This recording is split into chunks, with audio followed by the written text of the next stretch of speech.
Hello and welcome to the Life Tools podcast. In school, we learned history and algebra, foreign languages and chemistry, but nobody taught us tools for life.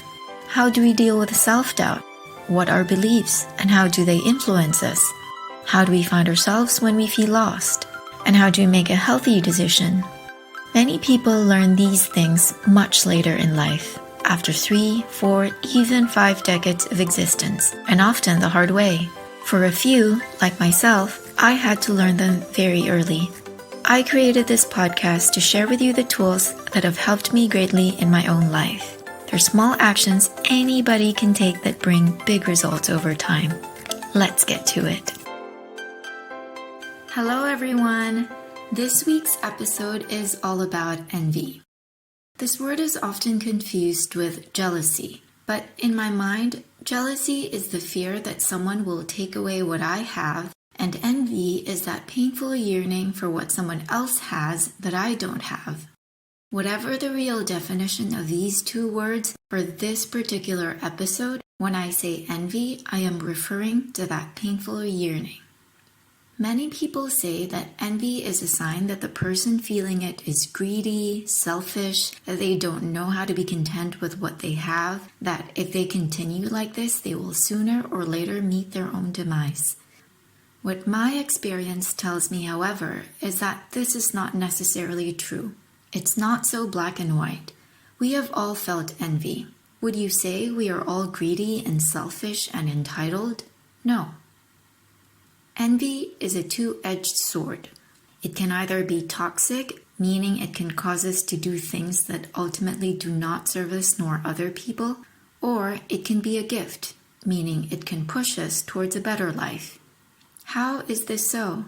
Let's take a closer look. It's only certain things or certain people that make us envious. In other words, it's very personal. When I was younger, I would feel extreme envy whenever I heard that someone was studying abroad. But I had friends who, even if you paid them to study abroad, they would refuse. Maybe for you, what you tend to get envious of is something else altogether. The fact that something can trigger envy in one person but not in another must mean something then. This feeling must be showing us something. My theory is envy doesn't say we are ingrates, that we don't appreciate what we have, that we are greedy, that we should stop feeling like this because this is wrong. I think what envy is truly saying is there is something here we personally really want, and it is our job to know what this thing is and to bravely pursue it. That precise moment we are hit by the feeling of envy is a crucial point. It represents a mental crossroads, with one path going to the left and another path going to the right. The path to the left is the easy path. When we complain, when we say the world is unfair because this person has this and we don't, when we allow the feeling of envy to develop into resentment, we are taking this path.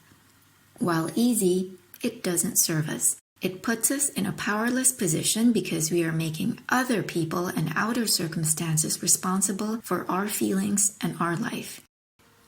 The other path, the one that goes to the right, takes courage, humility, curiosity, and vigilance toward thoughts. Not easy, but ultimately it's this path that will serve us. Maybe not immediately, but for sure in the long term.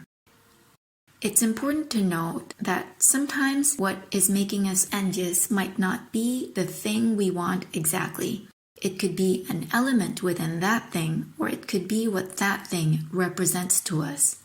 What made me envious of people studying abroad was not the act of studying abroad in and of itself, but the freedom and growth it represented to me.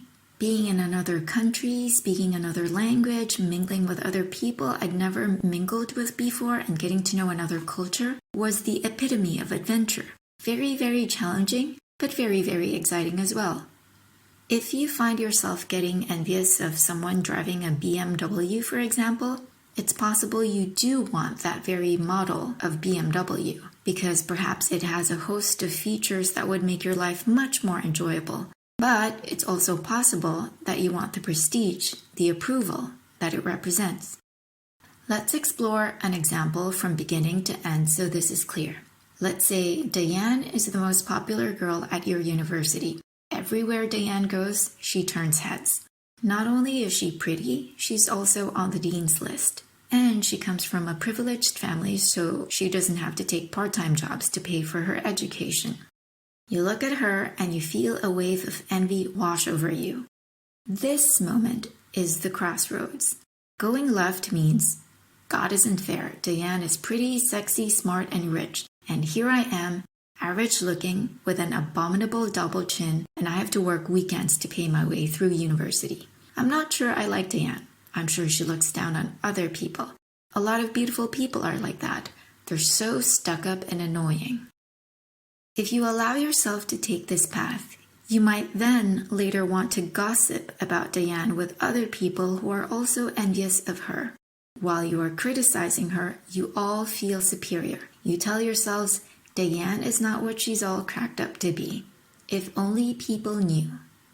In your quiet moments, however, when it's not so easy to hide from your feelings, envy is still festering and eating away at you.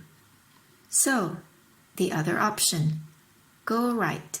This means you say, hold on, there's that familiar feeling again. I am envious of Diane.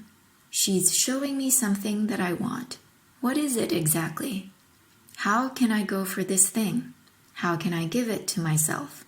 Now, depending on your personal history, there could be multiple possibilities. But for the sake of illustrating this process, let's explore one possibility. When you look at this girl, she seems to be perfect. If you look deeper, you will likely find that what you want is not to be her.